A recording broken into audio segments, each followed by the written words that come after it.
Hello everyone, welcome back. Today I'm making music in obscure genres that you've probably never heard of. And if you have in fact heard of any of these genres, you know what?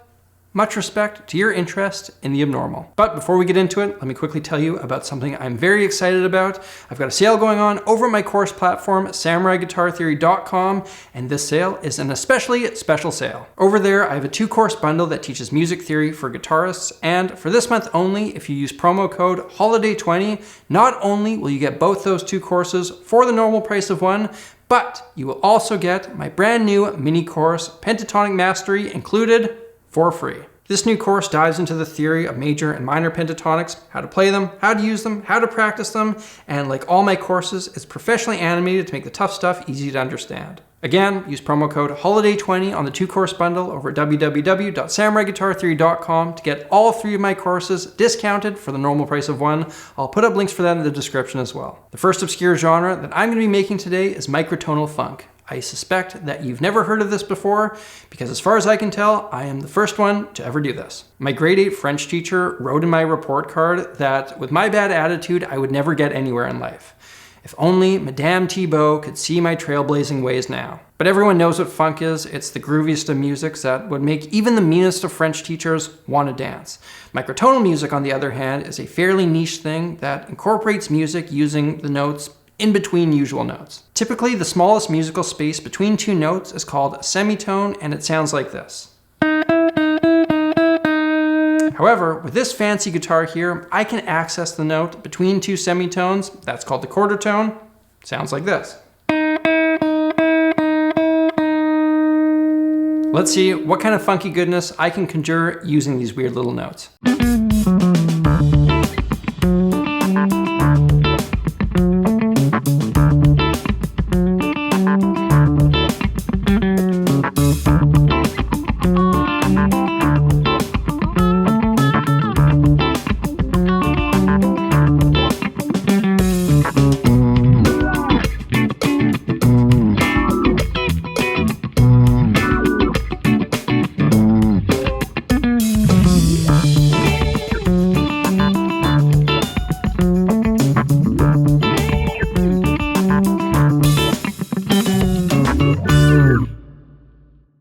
I actually find that I have a fair bit of difficulty incorporating these notes. It makes it sound like my guitar has been drinking all day.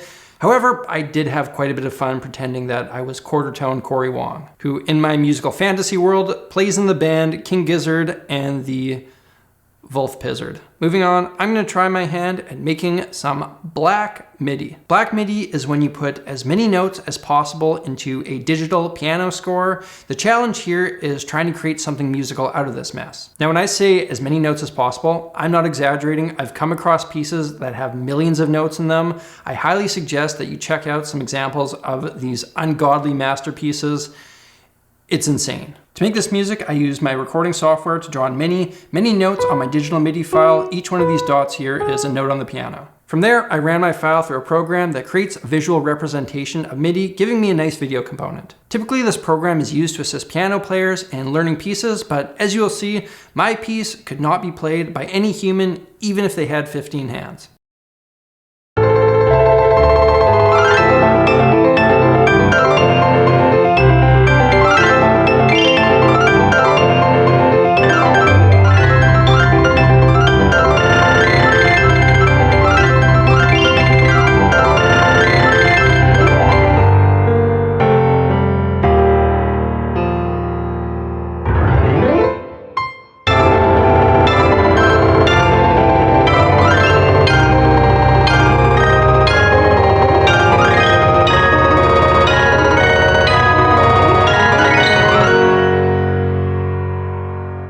I would personally never want to listen to an album of black MIDI, but 40 seconds of it, kind of cool. It was quite a time-consuming effort to create that, but I actually really enjoyed it. It got me thinking in ways that I don't normally think. My song had something like 4,000 notes in it. I have absolutely no idea how some of the blackers out there create MIDI files with millions of notes in it. That is a very specific, quite strange, but rather impressive talent. All right, next up we have Simpson Wave, which is a genre characterized by 2 qualities. First, it has a stereotypical retro 80s feel to the music. It's essentially chill wave, vaporwave, synthwave, or any of the other various waveforms. However, the quality that sets this genre apart from those other genres is that the music is always accompanied by old Simpsons videos or animations with some sort of lo-fi filter added to it. The history of this genre can be traced back to 2015 when some guy on Vine put a Chillwave song to a Simpsons visual. It then gained popularity on YouTube. As far as obscure musical genres that you've never heard of go, this one has had a fair bit of popularity over the last 4 years. To create some Simpson Wave of my own, I busted out the DX7 synth plugin, pulled together some Lindrum samples, and hired a bunch of guys on Fiverr to create Simpsonized versions of myself, which I then animated and put a VCR filter on. Here's my attempt.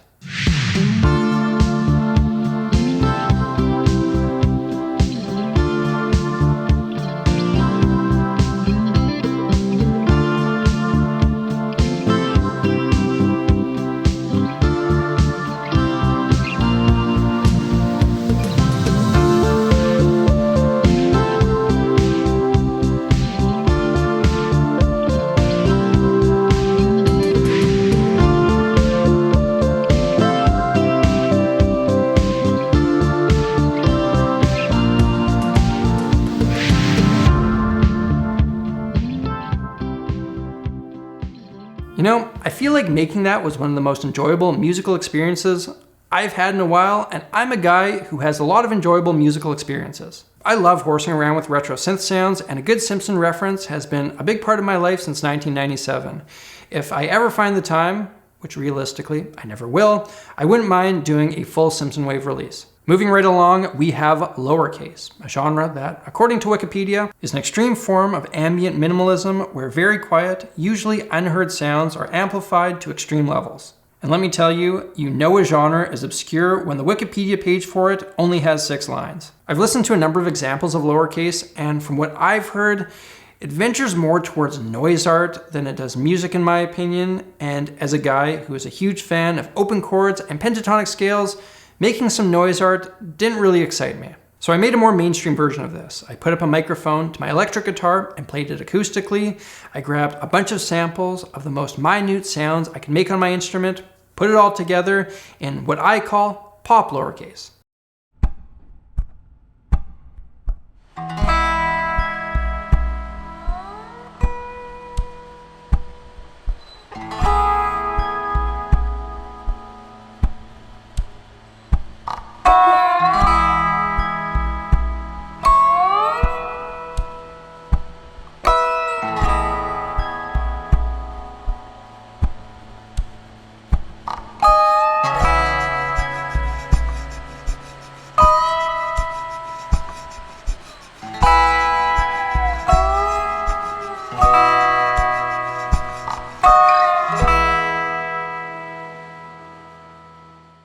I gotta say, you don't realize how loud your house is until you try to record things that are really quiet, especially when your studio is beside the furnace room. Now, there has been one thing that's been bugging me since I started messing around with this genre.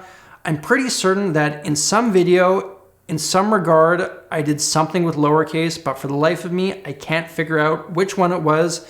If you have any idea, please, for the sake of my sanity, let me know in the comments. And the last obscure genre that I'm going to be making music in today is Kawaii Metal. Kawaii is the Japanese culture of cute or adorableness. Think Hello Kitty.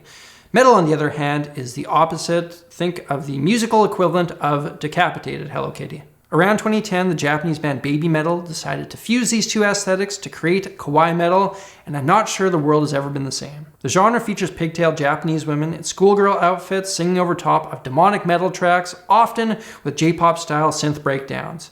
It's all totally nuts, but for some strange reason, it just kind of works. I personally don't know any Japanese schoolgirls I can recruit to sing on my song, so I'm going to use the next best thing. It's been a while since she's made a cameo, but ladies and gentlemen, please welcome back the Korg Miku pedal. This pedal makes your guitar sound like a 16-year-old Japanese robot girl named Hatsune Miku. Perfect for creating Kawaii Metal. These things were the guitar meme of 2017, but fortunately for me, it's the joke that never, and I repeat, never gets old.